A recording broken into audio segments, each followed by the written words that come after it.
ಕಾಯುವುದು ಅವನ ಕಾಯಕ.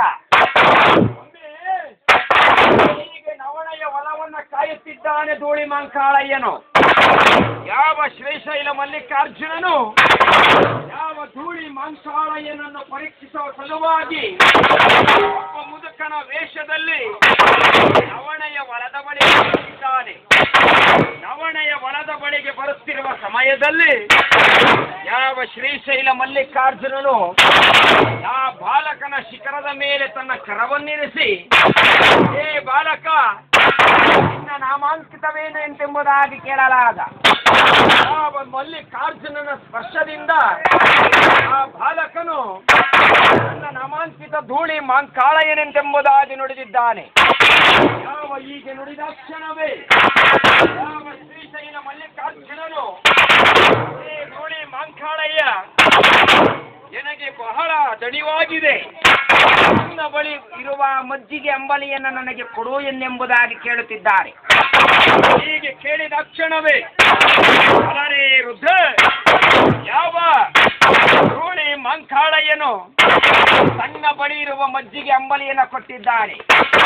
ಅಲರೇ ರುದ್ರ, ಇದನ್ನು ಯಾವ ಶ್ರೀಶೈಲ ಮಲ್ಲಿಕಾರ್ಜುನ ಸೇವೆಯ ಮಾಡಿ, ಅಲರೇ ರುದ್ರ, ಓ ಧೂಳಿ ಮಂಕಾಳಯ್ಯ, ನನಗೆ ಒಟ್ಟಲ್ಲಿ ತುಂಬಲಿಲ್ಲ, ತೃಪ್ತಿಯಾಗಲಿಲ್ಲ, ಮತ್ತಷ್ಟು ಮಜ್ಜಿಗೆ ಅಂಬಲಿಯನ್ನು ತಂದು ಕೊಡುವೆಯ ಎಂಬುದಾಗಿ ನುಡಿದಿದ್ದಾನೆ.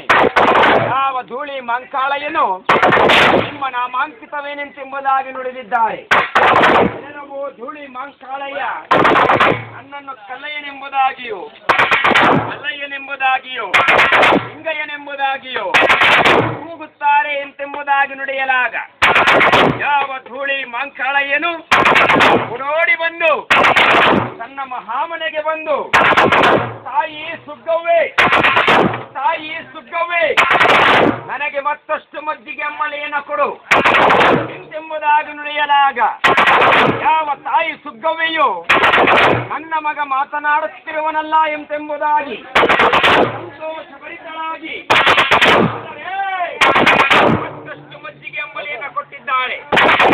ಯಾವ ಧೂಳಿ ಮಂಕಾಳಯ್ಯನು ಆ ಮಜ್ಜಿಗೆ ಅಂಬಲಿಯನ್ನು ಹಿಡಿದುಕೊಂಡು ನವಣೆಯ ಹೊಲದ ಬಳಿಗೆ ಬರುತ್ತಿದ್ದಾನೆ. ಹೀಗೆ ಬಂದು ನೋಡುವಷ್ಟರಲ್ಲಿ ಅವನು ಕಂಡಂತಹ ಮಲ್ಲಯ್ಯನಿಲ್ಲ, ಅವನು ಕಂಡಂತಹ ಲಿಂಗಯ್ಯನಿಲ್ಲ, ಅವನು ಕಂಡಂತಹ ಕಲ್ಲಯ್ಯನಿಲ್ಲ. ಇದರಿಂದ ಬೇಸರನಾಗಿ ಮಜ್ಜಿಗೆ ಅಂಬಲಿಯನ್ನ ಕೈಯಲ್ಲಿಡಿದುಕೊಂಡು ದಾರಿಯಲ್ಲಿ ಸಿಕ್ಕವರನ್ನೆಲ್ಲ, ನಾ ಕಂಡ ಮಲ್ಲಯ್ಯನನ್ನು ನೀವು ಕಂಡಿರ, ನಾ ಕಂಡ ಕಲ್ಲಯ್ಯನನ್ನು ನೀವು ಕಂಡಿರ, ನಾ ಕಂಡ ಲಿಂಗಯ್ಯನನ್ನು ನೀವು ಕಂಡಿರ ಎಂಬುದಾಗಿ ಕೇಳುತ್ತಾ ಕೇಳುತ್ತಾ ಶ್ರೀಶೈಲದ ಬಳಿಗೆ ಬಂದು ಬಿಟ್ಟಿದ್ದಾನೆ. ಯಾವ ಶ್ರೀಶೈಲದ ಬಳಿಗೆ ಬಂದು ಅರೇ ರುದ್ರ ಒಬ್ಬ ಋಷಿ ಮುನಿಗಳನ್ನ ಕೇಳುತ್ತಿದ್ದಾನೆ.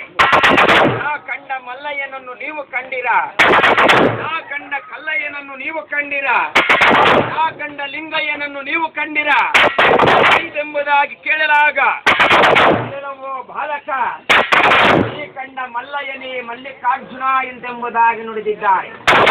ಯಾವ ಮಜ್ಜಿಗೆ ಅಂಬಲಿಯನ್ನು ಹಿಡಿದು ಗಮ್ಮರಿಗೆ ಹೋಗಿದ್ದಾನೆ.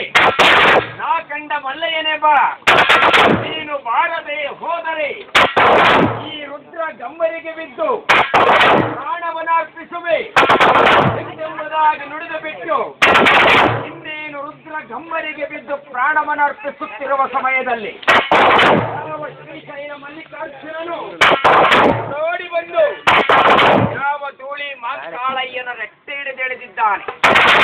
ಅಲರೇ ರುದ್ರ, ಎಲ್ಲವೋ ಧೂಳಿ ಮಂಕಾಳಯ್ಯ, ಇಂದಿನಿಂದ ನೀನು ಸರ್ವ ಸಿದ್ಧಿಗಳನ್ನು ಪಡೆದಂತಹ ಶಿವಯೋಗಿ ಸಿದ್ದರಾಮನ ನಾಡಿನಾದ್ಯಂತವಾಗಿ ಕಂಗೊಳಿಸು, ಹಲವಾರು ಗದ್ದಿಗಳಿಗೆ ಒಡೆಯನಾಗಿ ಕೆರೆ ಕಟ್ಟೆಗಳನ್ನು ಕಟ್ಟಿಸಿ ಶಿವಯೋಗಿ ಸಿದ್ದರಾಮನಾಗಿ ಕಂಗೊಳಿಸು ಎಂಬುದಾಗಿ ನುಡಿದಿದ್ದಾರೆ.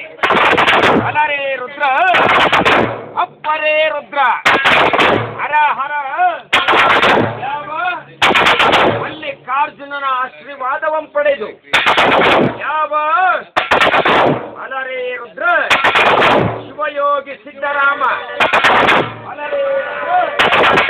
ಯಾವ ಶಿವಯೋಗಿ ಸಿದ್ದರಾಮ ಹೊನ್ನಳಿಗೆಯಿಂದ ಹೊರಟಿದ್ದಾನೆ. ಹೊನ್ನಳಿಗೆಯನ್ನ ಒಂದು ಪುಣ್ಯ ಕ್ಷೇತ್ರವನ್ನಾಗಿ ಮಾಡಿ ಅಲ್ಲಿಂದ ಮುನ್ನ ನಿರ್ಮಲಾದ್ರಿ ಕ್ಷೇತ್ರ ಚಿತ್ರದುರ್ಗದ ಜಿಲ್ಲೆಗೆ ಬಂದಿದ್ದಾರೆ. ಚಿತ್ರದುರ್ಗದ ಜಿಲ್ಲೆಗೆ ಸೇರಿರುವ ಕಮ್ಮಡಿಹಳ್ಳಿ ಎಂಬ ಸ್ವಗ್ರಾಮಕ್ಕೆ ಬಂದಿದ್ದಾರೆ.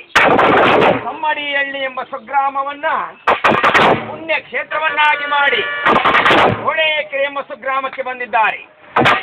ಹೊಳೆಕೆರೆ ಎಂಬ ಸ್ವಗ್ರಾಮವನ್ನ ಪುಣ್ಯ ಕ್ಷೇತ್ರವನ್ನಾಗಿ ಮಾಡಿ ಬಲರೇ ರುದ್ರ ಚಿಕ್ಕನಾಯಕನಹಳ್ಳಿಯ ಸ್ವಗ್ರಾಮವೆಂದೆನಿಸಿರುವ ಜ್ಯೋತಿಗೆ ಸೇರಿರುವ ಎಳನಾಡು ದೊರೆಗಳಾಡಿದ ಕ್ಷೇತ್ರ ಎಳನಾಡು ಎಂಬ ಸ್ವಗ್ರಾಮಕ್ಕೆ ಬಂದು ಬಿಟ್ಟಿದ್ದಾರೆ.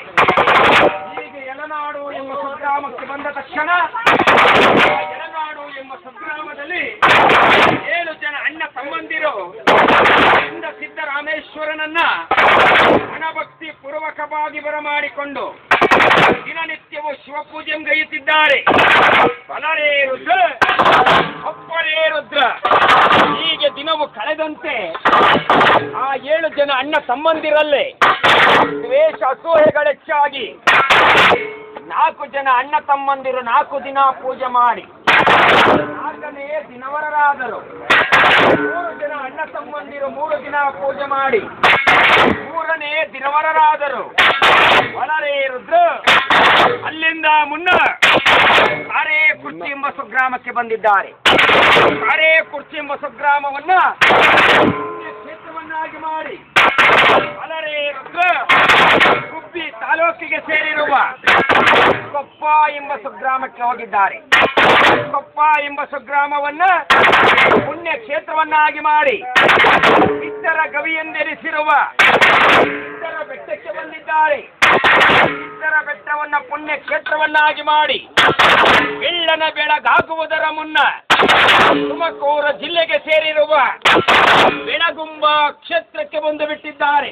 ಬೆಳಗುಂಬ ಕ್ಷೇತ್ರಕ್ಕೆ ಬಂದು ಶಿವ ಪೂಜೆಗೆಂದು ಕುಳಿತಿರುವ ಸಮಯದಲ್ಲಿ ಅವರಿಷ್ಟಲಿಂಗ ಜಾರಿ ಸಿದ್ಧಗಂಗಾ ಕ್ಷೇತ್ರಕ್ಕೆ ಬಂದು ಬಿದ್ದಿದೆ. ಲಿಂಗವನ್ನು ಹುಡುಕಿಕೊಂಡು ಬಂದಂತಹ ಶಿವಯೋಗಿ ಸಿದ್ದರಾಮ 12ನೇ ಶತಮಾನದಲ್ಲಿ ಯಾವ ಸಿದ್ಧಗಂಗಾ ಕ್ಷೇತ್ರದಲ್ಲಿ ನಿಂದು ಮುಂದೆ 15ನೇ ಶತಮಾನದಲ್ಲಿ ಸಿದ್ಧಲಿಂಗೇಶ್ವರನೆಂಬ ಶಿವಯೋಗಿಯು ಬರುತ್ತಾನೆ. ಅವನಿಂದ ಈ ಜಾಗವು ಪ್ರತಿಷ್ಠಿತವಾಗಿ ವಿದ್ಯಾರ್ಜನೆಯ ದೇಗುಲವಾಗುವುದು, ಪ್ರಸಾದದ ನಿಲಯವಾಗುವುದು, ನಾಡಿನಾದ್ಯಂತವಾಗಿ ಕಂಗೊಳಿಸುವುದು. ಶರಣರಾಣಿದ ನಾಡು, ಶರಣರು ಬೀಡು ಬಿಟ್ಟಿದಂತಹ ಬೀಡು, ಜನಶೀಲರ ಮೂಲಕ ವಾದ್ಯ ವೈಭವಗಳೊಂದಿಗೆ ಮಹಾಗುರು ವೀರಭದ್ರ 1008 ಬಿಡಿ ಧಾವಣೆಯನ್ನು ತಕೊಂಡು ಎಚ್ಚರೀಭೂತನಾಗಿ ಬಲ್ಲರೆ ಬಲ್ಲೆ ಬಲ್ಲೆ ಬಲ್ಲರೆ ಬಲ್ಲೆ ಬಲ್ಲೆ ಬಲ್ಲರೆ ಬಲ್ಲೆ ಬಲ್ಲೆ ರುದ್ರ ಬಲ್ಲರೆ ಬಲ್ಲೆ ಬಲ್ಲೆ ಬಲ್ಲರೆ ಬಲ್ಲೆ ಬಲ್ಲೆ ಬಲ್ಲರೆ ಬಲ್ಲೆ ಬಲ್ಲೆ ರುದ್ರ ಬಲರೇ ಬಲರೇ ಬಲ್ವರೆ ಬಲ್ವರೆ ಬಲ್ವರೆ ಬಲರೆ ಬಲ್ಬಲರೆ ಬಲ್ಬಲರೆ ಬಲ್ಬಲರೆ ರುದ್ರ